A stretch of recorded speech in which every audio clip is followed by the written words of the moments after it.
अब हम देखेंगे क्वांटिटेटिव ईजिंग ये क्या है और यह किस प्रकार रिसेशन से, इन्फ्लेशन से और इफेक्टिव इंटरेस्ट से रिलेशन रखता है।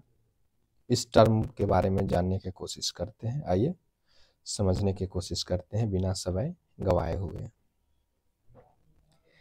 तो यहाँ क्वांटिटेटिव ईजिंग एक ओपन मार्केट ऑपरेशनल टूल है जिसको आरबीआई मार्केट में आय मंदी को दूर करने के लिए यूज में लाती है।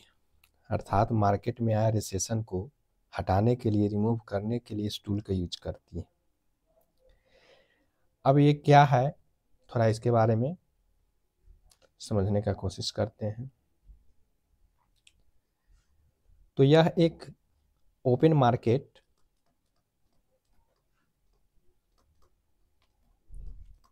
ऑपरेशनल टूल है,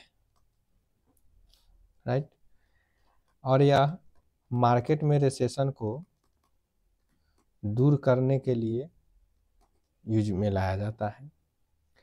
रिसेशन के अर्थात मंदी, जब मार्केट में ठहराव आ जाए, स्थिरता आ जाए, डिमांड गुड्स एंड सर्विस का कम हो जाए, है ना।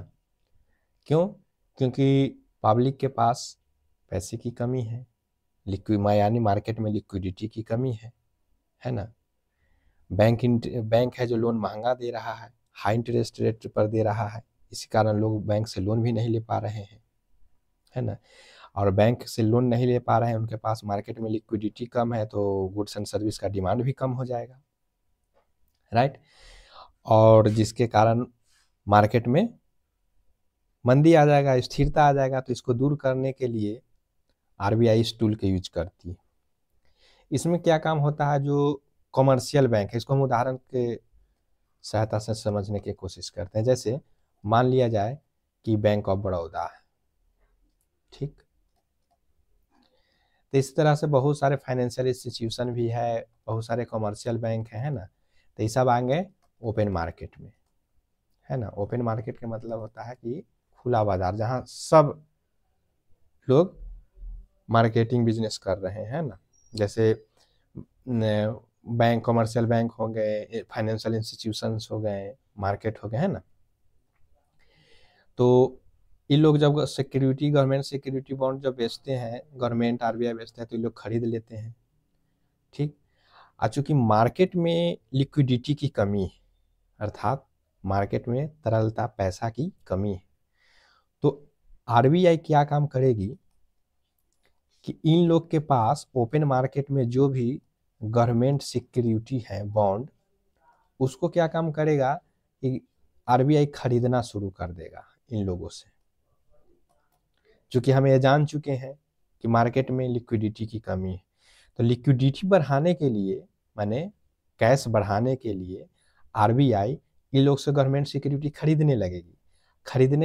तो गवर्नमेंट सिक्योरिटी ये लोग है जो आरबीआई को पेमेंट दे देंगे, और आरबीआई लोग को इसके बदले पेमेंट कर देगा कैश के रूप में, है ना। तो इससे क्या क्या काम हो जाएगा कि इन लोग के पास पैसा आ जाएगा। हाँ, ये बाई भी आरबीआई कर रहा है तो एट हाई प्राइस, है ना। हाई प्राइस का मतलब हो गया कि अगर मान लिया जाए कि गवर्नमेंट सिक्योरिटी का फेस वैल्यू 1000 है, तो आपको अब आरबीआई इसके लिए 1200 दे रहा है, 1500 दे रहा है, 2000 दे रहा है ना। इस तरह से वो आपको प्राइस, हाई प्राइस पे कर रहा है। इसके कारण क्या होगा कि मार्केट में लिक्विडिटी जाएगा बढ़, है ना। लिक्विडिटी जाएगा बढ़, पैसा बढ़ जाएगा, तो बैंक भी अब पब्लिक को सस्ते में इंटरेस्ट लोन देना शुरू कर देंगे। लोन सस्ते में देना शुरू कर देंगे तो लोगों के पास पैसा आ जाएगा। लोगों के पास पैसा आ जाएगा तो लोग क्या काम करेंगे कि अब सामान खरीदना शुरू कर देंगे, गुड्स एंड सर्विस खरीदना शुरू कर देंगे, इन्वेस्ट करना शुरू कर देंगे। क्यों? क्योंकि पास लोगों के पास अब पैसा आ गया, है ना। तो इस तरह से मार्केट फिर से रन करने लगेगा, है ना। तो इस तरह से हम देख सकते हैं कि क्वांटिटेटिव ईजिंग इस तरह से मार्केट को रिसेशन से निकालने में मदद करती है और फिर से मार्केट रन हो जाते हैं। अब हम देखेंगे what is relation between quantitative easing and inflation and effective interest, ये तीनों किस तरह से रिलेटिव है। क्वालिटेटिव ईजिंग में रिलेशन देखेंगे इन्फ्लेशन का और इफेक्टिव इंटरेस्ट का, है ना। ये तीनों किस तरह से संबंधित है उसका रिलेशन देखते हैं।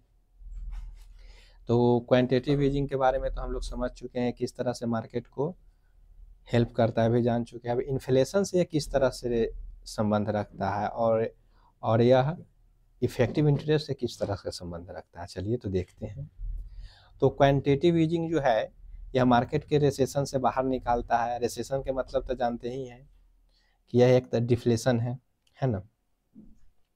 और इफेक्टिव इंटरेस्ट और आरबीआई के द्वारा ओपन मार्केट में इंजेक्टेड किए गए मनी किस तरह से इन्फ्लेशन से संबंधित है, तो अब हम ये देखते हैं। यदि आरबीआई एक सीमा के अंदर ही मार्केट में लिक्विडिटी इंजेक्ट करता है, राइट, इंजेक्ट करता है, तो हम ये देखते हैं कि लोगों के पास पैसा आ गया ओपन मार्केट में, तो इससे क्या काम होता है कि लोग अपने गुड्स एंड सर्विस को डिमांड करना शुरू कर देते हैं, है ना। बैंक भी लोन सस्ता देने लगता है। अब आप सेम क्वांटिटी के लिए, एक सेम वस्तु के लिए यदि आप ज़्यादा कीमत चुका रहे हैं, मतलब मान लिया जाए कि पहले 1 केजी आलू 20 रुपया में मिलता था, ठीक, अब आप इसी 1 केजी आलू खरीदने के लिए 50 रुपया दे रहे हैं।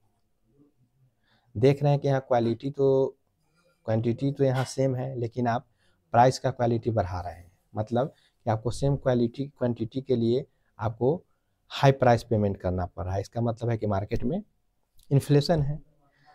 तो यह एक सीमा तक ही रहना चाहिए, है ना।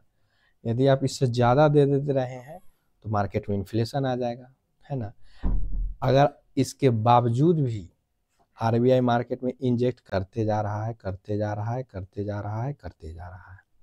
ठीक, करते जा रहा है, तो इन्फ्लेशन है जो हाई होते चला गया, मतलब कि रुपया का वैल्यू डिक्रीज होते जा रहा है, मतलब उसका कोई उतना महत्व नहीं है, माने उसका परचेजिंग कैपेसिटी घटते जा रहा है ना।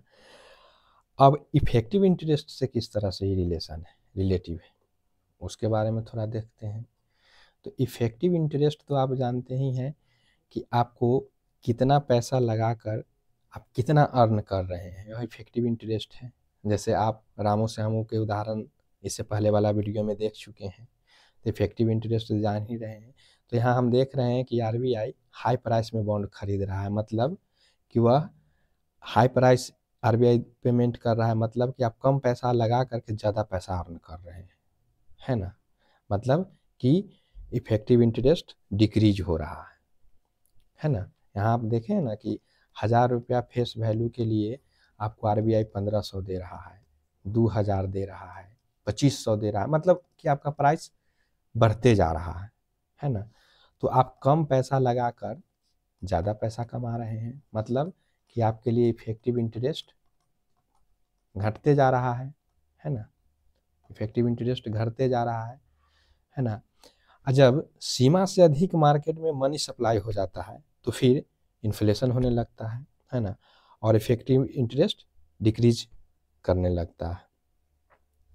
यदि इन्फ्लेशन रेट, है ना, यदि इन्फ्लेशन रेट और इफेक्टिव इंटरेस्ट दोनों बराबर हो जाए तो क्या होगा, तो मतलब हो गया कि आपने गवर्नमेंट सिक्योरिटी पर अर्न आपका 0 है, मतलब कि आप लॉस में जा रहे हैं, मतलब कि आप कम कमा रहे हैं, है ना। अभी कैसे, हम आपको ये समझाते हैं कैसे। क्योंकि इफेक्टिव इंटरेस्ट आपको इन्फ्लेशन रेट के बराबर हो गया, माने आप उतना ही कमा रहे हैं जितना महंगाई है, तो फिर आपको कमाए क्या, है ना। आप कमाए क्या, आपको तो नेट इनकम 0 ही हो गया। यहाँ तक कि आपको कोई चीज़ परचेजिंग करने के लिए आपको अपने घर से ऊपर से पॉकेट से पैसा लगाना पड़ रहा है ना। मतलब कि आपका गवर्नमेंट सिक्योरिटी से होने वाला इनकम, है ना, 0 हो गया। राइट। यदि इसके बावजूद भी आरबीआई नेट इनकम जीरो होने के बावजूद भी आरबीआई इंजेक्ट करते जा रहा है तो फिर क्या होगा कि इंटरेस्ट रेट नेगेटिव में चला जाएगा, है ना, जो कि किसी भी मार्केट के लिए नुकसानदायक है ना। तो हम इस तरह से देख सकते हैं कि क्वांटिटेटिव ईजिंग इन्फ्लेशन से इफेक्टिव इंटरेस्ट से किस प्रकार संबंधित है और देश के डेवलपमेंट में किस तरह से मदद करता है, मार्केट के अपलिफ्टमेंट में मदद करता है ना। हम आशा करते हैं कि आपको समझ में आ गई होगी। Thank you.